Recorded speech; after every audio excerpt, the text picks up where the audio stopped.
আমার ভাইয়ের রক্তে রাঙা ২১শে ফেব্রুয়ারি আমি কি ভুলতে পারি। মাতৃভাষার জন্য প্রাণ দিয়েছিল ঢাকা বিশ্ববিদ্যালয়ের ৫ জন ছাত্র। তাদের জন্য ভাষাসৌধ নির্মাণ করা হয় বাংলাদেশে। আজ ২১শে ফেব্রুয়ারি ইসলামপুর টাউন লাইব্রেরি হল প্রাঙ্গণে ভাষাসৌধ স্মারকের শুভ উন্মোচন করা হলো। উন্মোচন করলেন ইসলামপুরের মহকুমা শাসক মোহাম্মদ আব্দুল সৈয়দ, পৌরপিতা কানাইয়ালাল আগরওয়াল, ইসলামপুর পৌরসভার এক্সিকিউটিভ অফিসার ও ডেপুটি ম্যাজিস্ট্রেট আরিকুল ইসলাম, মহকুমা তথ্য ও সংস্কৃতি দপ্তরের আধিকারিক শুভদীপ দাস সহ বিভিন্ন ডেপুটি ম্যাজিস্ট্রেট, সাংস্কৃতিক জগতের সঙ্গে যুক্ত থাকা বিশিষ্টজনেরা। ভাষা শহীদ দিবস তো আমরা প্রত্যেক বছরই উদযাপিত করি, তার সঙ্গে সঙ্গে আন্তর্জাতিক মাতৃভাষা দিবসও উদযাপিত হয়। আজকে আমরা যেটা এখানে করেছি, ভাষা শহীদ দিবসের সৌধ একটা এখানে হয়েছে, সেখানেই আজকে আমরা সবাই উপস্থিত ছিলাম। আজকের দিনে আমরা এটাই শপথ গ্রহণ করেছি যে প্রত্যেকটি ভাষাকে আমরা সম্মান করব, শুধু সম্মান নয়, আমরা আলিঙ্গন করব।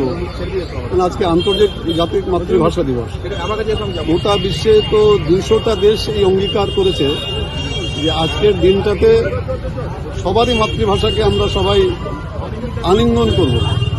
আজকে এখানে আমাদের মহকুমা শাসক ছিলেন আব্দুল সৈয়দ আইএএস, ছিলেন আমাদের ডেপুটি ম্যাজিস্ট্রেট আরিকুল সাহেব, ছিলেন আমাদের ভাইস চেয়ারম্যান পৌরসভার জ্যোতি দত্ত মহাশয়, ছিলেন আমাদের ওসিউল্লাহ সাহেব বিএমডিসি, আমাদের এসডিআইসিও সাহেবও ছিলেন।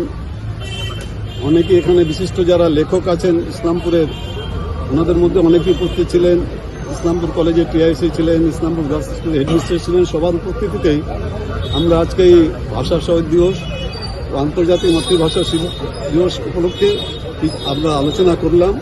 এবং আগামী দিনেও আমরা এখানে যেহেতু ভাষা স্মারক শোকটা এখানে আমরা স্থাপিত করতে পেরেছি, প্রত্যেক বছরই এখানে ভাষা দিবস উপলক্ষে অনুষ্ঠান হবে, এই আশা আমি করছি। দাদা, একটা বিষয় যে ইসলামপুরে যারা কবি সাহিত্যিক আছে তারা কিন্তু কিছুদিন আগেই দাবি করেছিল যাতে একটা ভাষা শহীদ বেদির উদ্বোধন হয়, কতটা সুবিধা হলো তাদের জন্য? বিশেষ করে ভাষা শহীদ দিবস ভাষা স্মারক শোধ আমরা করব, এরকম একটা পরিকল্পনা ছিল।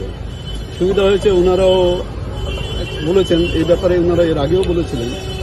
সম্মিলিত প্রচেষ্টায় সব কাজ হয়, কেউ একা কারো পক্ষে কোনো কাজ করা সম্ভব না। সবাই সম্মিলিত প্রচেষ্টাতেই আমরা এই কাজটা করতে পেরেছি।